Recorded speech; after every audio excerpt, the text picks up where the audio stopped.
بند کریں گے، خداوند سے برکت کی دعا کریں گے۔ سب لوگ دعا مانگیں گے۔ قدوس قدوس مہربان خدا، آسمان اور زمین کے خالق و مالک تیری شکر گزاری کرتے ہیں سارے وقت کے لیے، ساری محافظت اور نگہبانی کے لیے خداوند پاک خدا، گزرے ہوئے سارے ہفتہ کے لیے خداوند پاک خدا، اور اس جمعہ کے دن کے لیے خداوند تیری شکر گزاری کرتے ہیں کہ جو پھر سے خداوند آپ نے ہماری زندگی میں بخشا کہ ہم سب مل بیٹھ کر خداوند تیری شکر گزاری کریں، تجھے مبارک کہیں اور تیرے پاک نام کو خداوند عزت اور جلال دیں۔ خداوند پاک خدا تیری شکر گزاری کرتے ہیں ساری کی گئی عبادت اور پرستش کے لیے خداوند پاک خدا جو تیرے بیٹوں بیٹیوں نے مل کر کی، خداوند تو اس ساری عبادت اور ساری پرستش کے وسیلہ سے ان جھکی ہوئی تمام زندگیوں کو خداوند بڑی برکت دینا اور خداوند اور زیادہ کثرت سے اپنے جلال کے لیے استعمال کرنا۔ خداوند پاک خدا گانے بجانے والے تمام بھائیوں کے لیے خداوند تیرے حضور برکت کی دعا کرتے ہیں خداوند پاک خدا، ان کی آوازوں کو، سازوں کو، ہاتھوں کو خداوند تو مسا کرنا تاکہ جتنا بھی گایا جائے، جتنی عبادت کی جائے خداوند تیری پاک مرضی کے مطابق ہو۔ خداوند پاک خدا ان جھکی ہوئی تمام زندگیوں کو خداوند تیرے حضور میں لاتے ہیں خداوند پاک خدا، ایک ایک زندگی کو نام بنام چھپ کر خداوند تو برکت دینا اور خداوند تیری برکت کو چاہتے ہیں، تیری بلیسنگ کو چاہتے ہیں خداوند پاک خدا، تیری شکر گزاری کرتے ہیں تیرے پاک روح کے لیے، تیرے مسا کے لیے خداوند پاک خدا، اور خداوند تیری شکر گزاری کرتے ہیں خدا باپ کا وقت ہے کہ تیری زندہ آواز کو سنے خداوند پاک خدا، اور خداوند ہم سب تیار ہیں کہ تیری زندہ آواز کو سنے خداوند پاک خدا، تیرے بندہ کامل کو خداوند سر کے بالوں سے لے کر پاؤں کے تلووں تک تیرے پاک ہاتھوں میں دیتے ہیں خداوند پاک خدا، تیرے پاک لہو میں چھپاتے ہیں جس طرح خداوند کلام پاک میں لکھا ہے کہ تو اپنے خادموں کو آگ کے شعلے بنا کر استعمال کرتا ہے، جس طرح خداوند تو ہمیشہ سے اپنے خادم کو اپنے جلال اور اپنے نام کی گواہی کے لیے استعمال کرتا رہا ہے، آج بھی تیرے فضل کے وسیلہ سے ایسا ہو کہ خداوند تو اپنے خادم کو کثرت کے ساتھ استعمال کرنا، اور آج کا جتنا کلام ہو خداوند ان ساری زندگیوں کے لیے خداوند پاک خدا، ہمارے اس سارے چینل کے لیے، پرنس آف پیس کی ساری ٹیم کے لیے خداوند پاک خدا تیرے حضور برکت کی دعا کرتے ہیں خداوند پاک خدا، تو خداوند اس سارے چینل کو دن دگنی اور رات چگنی ترقی عطا فرما تاکہ آنے والے دنوں میں خداوند پاک خدا یہ ایک دنیا میں چمکتا ہوا ستارہ نظر آئے اور اس کے وسیلہ سے خداوند بہت ساری زندگیاں کا برکت پائے خداوند پاک خدا، بہت ساری زندگیاں، بہت ساری روحوں کو خداوند تیرے پاس لانے کا وسیلہ بنے خداوند پاک خدا، تو خداوند اپنے بندہ کو اپنے جلال کے لیے آج کی شام خداوند کثرت کے ساتھ استعمال کرنا، اور آج کا کلام خداوند ان ساری زندگیوں کے لیے، اس کلیسیا کے لیے خداوند برکت کا باعث بنے، اور تیرے بندہ خادم کے لیے بھی خداوند آج کا کلام برکت کا باعث بنے خداوند پاک خدا۔ خدا باپ جی سب کچھ چاہتے ہیں تیرے پیارے بیٹے اپنے خداوند یسوع مسیح کے نام کے وسیلہ سے مانگتے اور پا لیتے ہیں، آمین۔ زوردار تالیاں لگائیں گے اس خوبصورت دعا کے لیے جو ایک بڑے سچے دل سے نکلی ہوئی دعا ہے۔ ہم خدا کی شکر گزاری کرتے ہیں اور اس بات کے لیے بھی ہم خدا کی شکر گزاری کرتے ہیں کہ یہ نوجوان جس طرح سے آج ہمارے یہ چھوٹے بیٹے اور بیٹیاں ہیں، تنپولیا سے ان کا تعلق ہے، تو خدا کی حضوری میں ہمارے ساتھ بیٹھتے رہے ہیں، خدا کے خادم کے توسط سے بہت کچھ سیکھتے رہے ہیں، اور آج خداوند نے خدا کے خادموں کے قدموں پر انہیں کھڑا ہونے کا فضل بخشا ہے۔ ہم ان ساری باتوں کے لیے ساری عزت اور آنر خدا کے بیٹے یسوع مسیح کو دیتے ہیں، پریز دی لارڈ، ہاللیلویہ کی۔ اور اسی طرح سے نوجوان صدیق کے ساتھ آنے والی اپنی بیٹیوں، بہنوں کو اور بھائیوں کو ویلکم کہتے ہیں خداوند کے گھر میں، کہ خداوند انہیں برکت دے آج کے کلام، آج کی عبادت کے وسیلہ سے۔ تو آئیے کلام خدا میں سے آج کے لیے ہم آج کی ورس دیکھیں۔ کلام خدا میں سے بزرگ وائس کی کتاب جو ہمارے سامنے پڑھی گئی، اس کا حوالہ پڑھا گیا 3 باب میں سے، اس کی پہلی 8 آیات پڑھی گئی، ذرا 3 آیت کو دوبارہ سے پڑھتے ہیں۔ لکھا ہے 3 آیت میں یوں مرقوم ہے کہ مار ڈالنے کا ایک وقت ہے اور شفا دینے کا ایک وقت ہے، ڈھانے کا ایک وقت ہے اور تعمیر کرنے کا ایک وقت ہے۔ کلام خدا کے پڑھے اور سنے جانے پر خدا ان کی خاص برکت ہو، خدا ان کا نہایت شکر ہو۔ मेरे से उस आयत का पहला हिस्सा ये है कि मार डालने का एक वक्त है और शिफा का एक वक्त है। तो हमारी ये जो मीटिंग होती है, आपको पता है कि ये शफाइया और बिशारती होती है। तो आज इसमें हम थोड़ी देर के लिए इस तरह से देखेंगे कि शिफा देने का एक वक्त है। आमीन जी, खुदावंद की तरफ से शिफा का एक वक्त है, शिफा देने का एक वक्त है खुदावंद की तरफ से। मेरे चीजों, जब हम इस हवाले का आगाज करते हैं, और मेरा ख्याल है कि जब हवाला पढ़ा गया होगा तो कहीं सोचते भी होंगे ये तो फौतगी में पढ़ा जाता है हवाला, ये तो अक्सर मेमोरियल सर्विस पे पढ़ा जाता है ये वाला, और वाकई हम सही कह रहे हैं। लेकिन मेरे चीजों, हमारी ये एक कहें कि एक तरह से कमजोरी हमारी जिंदगी में रह जाती है कि जिन चीजों को हम जिन चीजों के लिए मखसूस कर देते हैं उससे आगे देखते ही नहीं कई दफा। तो खुदा का कलाम ये बयान करता है कि जब हम इस हवाले को देखते हैं तो हम सिर्फ इसको मौत के वक्त के हवाले से पढ़ते हैं, लेकिन खुदावंद की तारीफ हो, उसकी तमजीद और शुक्रगुजारी हो, जिसके बारे में लिखा है कि जिसके पास बेटा है उसके पास जिंदगी है, जिसके पास खुदा का बेटा नहीं उसके पास जिंदगी भी नहीं। तो खुदा की शुक्रगुजारी करते हैं कि खुदा का कलाम जो दो धारी तलवार की तरह से है, खुदा का पाक कलाम ये बयान करता है कि अगर इस हवाले में मौत के हवाले से बात करता है मेरे अजीजों, तो पाक कलाम ये बयान करता है शिफा याबी के हवाले से भी हमारे लिए खुशी की खबर रखता है। खुदा का कलाम ये बयान करता है कि वो बीमारियां जो मौत का सबब बन जाती हैं, जिनका एक वक्त खुदावंद की तरफ से मुकर्रर है, खुदा का कलाम बयान करता है खुदावंद लोगों को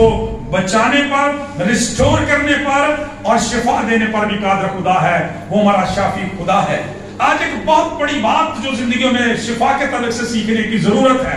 वो ये है कि हमारी शिफा का भी एक वक्त खुदावंद की तरफ से मुकर्रर होता है। अक्सर हमारी जिंदगी में ये रवैया देखने में आता है, हम खुदा के घर में जाते हैं, खुदा के खादमों से दुआ करवाते हैं, 2-4 दफा दुआ करते हैं, 2-4 वीक दुआ करते हैं, या हो सकता है चंद साल में दुआ करनी पड़ जाए, तो फिर उसके बाद हम मायूस होना शुरू कर देते हैं। लेकिन मेरे अजीजों, खुदा के यहाँ मायूसी नहीं। यीशु मसीह की, मैंने बड़ी दफा आपको ये बात कही कि मसीह यीशु की खाली सलीब और यीशु मसीह की खाली कब्र इसीलिए दुनिया के अंदर निशान रखे गए हैं ताकि हम जिंदगी में कभी मायूस ना हो। इसलिए कि हमारा निजात दहिंदा ना तो सलीब के ऊपर है और ना खाली कब्र के अंदर है, वो जिंदा है। इसलिए खुदा का कलाम ये बयान करता है, उसका वायदा है मेरे पास और मैं तुम्हें आराम दूंगा, और वो हर एक बात पर कादिर खुदा है, वो शाफी खुदावंद है। इसलिए फरमाता है, कलाम में लिखा है कि शिफा देने का भी एक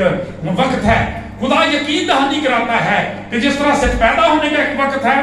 मर जाने का एक वक्त है, उसी तरह से तुम्हारी शिफा का भी एक वक्त जो है वो खुदावंद के पास मुकर्रर है। डिसअपॉइंटमेंट की, मायूसी की कोई जरूरत नहीं है, डिप्रेशन की कोई जरूरत नहीं है, बल्कि जरूरत इस बात की है कि हम खुदा के कलाम पर तवक्कुल और भरोसा रखें। क्योंकि पाक कलाम के अंदर लिखा, मसीह यीशु मुकद्दस मरकस की इंजील में फरमाते हैं कि मैं तुमसे सच कहता हूं कि जो कुछ तुम दुआ में ईमान से मांगोगे वो समझो कि तुम्हें मिल गया और फिर मिल भी जाएगा। फिर ये भी लिखा कि दिल में शक न करे, जो कुछ मांगा है उसको मिल जाएगा, क्योंकि खुदावंद की तरफ से हर काम का एक मौका और वक्त है। जब हम तीसरे चैप्टर का पहले पढ़ते हैं तो इससे पहले कि खुदा का ये अजीम नबी, मैन ऑफ विजडम, हिकमत का ये जो फर्जंद है, खुदा का कलाम ये बयान करता है, साहिब हिकमत बुजुर्ग सुलेमान मजीद डिटेल बयान करे, हमें जिंदगी के लिए एक बड़ा जबरदस्त लाह अमल देता है। और वो क्या है? हर एक चीज का एक मौका और हर काम जो आसमान के नीचे होता है उसका एक वक्त है मेरे अजीजों, वक्त है। और जब हम इस चीज को जिंदगी में डाल लेते हैं, समझ लेते हैं, फिर जिंदगी में कभी मायूस नहीं हो सकते, कभी मायूस नहीं हो सकते। खुदावंद यकीनन हमारी दुआओं को सुनने वाला और उनका जवाब देने वाला नायत अच्छा खुदा है। थोड़ी देर पहले हम डॉक्टर साहब के साथ तेनपुलिया में थे और वहां पे पिछले दिनों खुदावंद ने शफकत की, और वहां पे हमारे भाई नदीम हैं जो पिछली दफा यहाँ प्रस्तुत भी करके गए। तो काफी सालों के बाद, उस वक्त मेरी खिदमत भी वहां थी, मैं भी उनके लिए दुआ करता रहा। उनके बेटियां थी, वो चाहते थे खुदा औलाद नूरीना से सरफराज करे, मैं भी उनके लिए दुआ करता रहा। खुदा के दूसरे खादमों ने भी उनके लिए दुआ की, उन्होंने भी दुआ की, कलीसिया भी उनके लिए दुआएं करती रही। और खुदावंद ने काफी सालों के बाद जो है वो खुदावंद ने अपनी शफकत का हाथ बढ़ाया और अपने वादा को उनकी जिंदगियों के लिए पूरा किया। प्रेज़ द लॉर्ड, हालेलुया, जोरदार तालियां गए खुदा के जलाल के लिए। और इसी तरह से ایسی जिंदगियां हैं जिनके अंदर खुदा का कलाम ये बयान करता है, हम इंसान होते हुए, कमजोर होते हुए बाज़ दफा परेशान हो जाते हैं, अपनी कोशिश को, दुआ को छोड़ देते हैं, बेहिम्मत हो जाते हैं। इसीलिए कलाम में लिखा है कि दुआ करने में हिम्मत ना हारें तो हम ऐन वक्त पर काटेंगे। मेरे चीजों, खुदा का कलाम ये बयान करता है कि बेटा कुछ नहीं करता सिवा उस बात के जो बाप को करते हुए देखता है। जब हम ईमानदारों के बाप, बुजुर्ग बाप अब्राहम को देखते हैं तो खुदा का कलाम बयान करता है खुदा ने उससे भी वायदा किया था कि इसहाक से तेरी नस्ल चलेगी, मैं तुझे वक्त मुकर्रर पर बेटा दूंगा। उसका नाम भी खुदा ने पहले से सेलेक्ट कर दिया, बता दिया था। लेकिन पाक कलाम ये बयान करता है कि हर गुजरता साल जो था उनके लिए ज्यादा मायूसी में इजाफा कर रहा था, वो ज्यादा परेशान होते जा रहे थे। खुदा का कलाम बयान करता है सारा की वो हालत नहीं रही थी जो औरतों की होती है, तो भी खुदा का पाक कलाम बयान करता है बुजुर्ग बाप अब्राहम इंसान होने के नाते से बाज़ दफा परेशान हो जाता, लेकिन खुदा के किए हुए वादों को याद करता कि खुदा ने कहा है आसमान के सितारों और रेत के जर्रों के बराबर तेरी औलाद होगी। मेरे जीव जब वो मुकाशफात को देखता, खुदा की इन बातों को याद करता, खुदा के कलाम को याद करता, तो फिर उसके अंदर एक नई तसल्ली, नई तकवीयत और नया जोर आ जाता। क्योंकि पाक कलाम के अंदर दुआ के तलक से हमने पिछले माह सीखा था कि एक बड़ा जबरदस्त असूल बाइबल मुकद्दस के अंदर सिखाया गया है। खुदा का कलाम ये बयान करता है कि जब हमारी दुआओं का जवाब फौरी तौर पे नहीं आता तो इसका मतलब ये नहीं होता कि आपकी दुआ को खुदा ने रद्द कर दिया। मैंने कई दफा आपकी तसल्ली के लिए ये बात कही कि खुदा के यहाँ दुआओं के तलक से कोई रद्दी की टोकरी नहीं है, कि आपकी दुआएं जो है वो रद्दी की टोकरी में नहीं जाती, बल्कि मेरे चीजों खुदा का कलाम ये बयान करता है खुदा साधकों की, अपने बेटों बेटियों की, ईमानदार जो लोग हैं उनकी दुआओं की राहत अंगेज खुशबू लेता है। मसीह यीशु के पाक खून के वसीला से राहत अंगेज खुशबू की तरफ से ये दुआएं जो हैं बाखूर की मदद खुदा के हुजूर पहुंचती हैं, और खुदा का कलाम ये बयान करता है वो दुआएं खुदा के हुजूर महफूज कर ली जाती हैं और वक्त मुकर्रर पर उनका लाजमी ही जवाब दिया जाता है। चुनांचे खुदा का कलाम ये बयान करता है कि ठीक 25 साल के बाद खुदा ने अपने लोगों को याद किया और इसहाक जैसा शहजादा उनकी जिंदगियों में पैदा हुआ। चुनांचे खुदा का कलाम ये बयान करता है, तसल्ली देता है कि हर चीज का एक मौका और हर काम का जो आसमान के नीचे होता है खुदावंद की तरफ से एक वक्त मुकर्रर है। और कई दफा हम अपनी अकल के जरिए से, अपनी सोच और ख्यालों से इस वक्त को बदलने की कोशिश करते हैं तो नाकाम नहीं, बुरी तरह से नाकाम होते हैं। लेकिन मेरे चीजों, जब हम खुदा के कलाम को तहम्मुल के साथ संभाल लेते हैं, खुदा के कलाम पर ईमान रखते हैं, क्योंकि यह भी लिखा हुआ है ईमान सुनने से पैदा होता है और सुनना मसीह के कलाम से। जब हम कलाम पर ईमान रखते हैं, खुदा की मुंह की बातों पर ईमान रखते हैं, खुदा के साथ मुतफिक हो जाते हैं, तो कलाम ये बयान करता है फिर खुदा के काम जो धीरे धीरे होते हैं वो पायदार और मजबूत भी बड़े होते हैं। आपको पता कि जिन इमारतों की जो नींव होती हैं, जिन्हों निया कहते हैं, वो अच्छे तरीके से डाली जाए वो बड़ी पायदार और मजबूत होती हैं, लेकिन यहाँ पे जल्दबाजी की जाए वहां पे नुकसान उठाना पड़ता है। लिहाजा खुदा का कलाम ये बयान करता है जब हम खुदा के कलाम के साथ मुतफिक हो जाते हैं, खुदा की पाक मर्जी के साथ मुतफिक हो जाते हैं, तो फिर खुदा मेरे अजीजों वक्त पर हमें सरबुलंद करता और सरफराज करता है। बाइबल मुकद्दस के अंदर जब हम इस तलक से देखते हैं कि शिफा का एक वक्त मुकर्रर है, मेरे अजीजों खुदावंद पलटता है और बिल्कुल जिंदगियों के अंदर ऐसा ही होता है। बहुत सारे वाकयात आप बाइबल मुकद्दस में इस तलक से देख सकते हैं। जरा याद कीजिए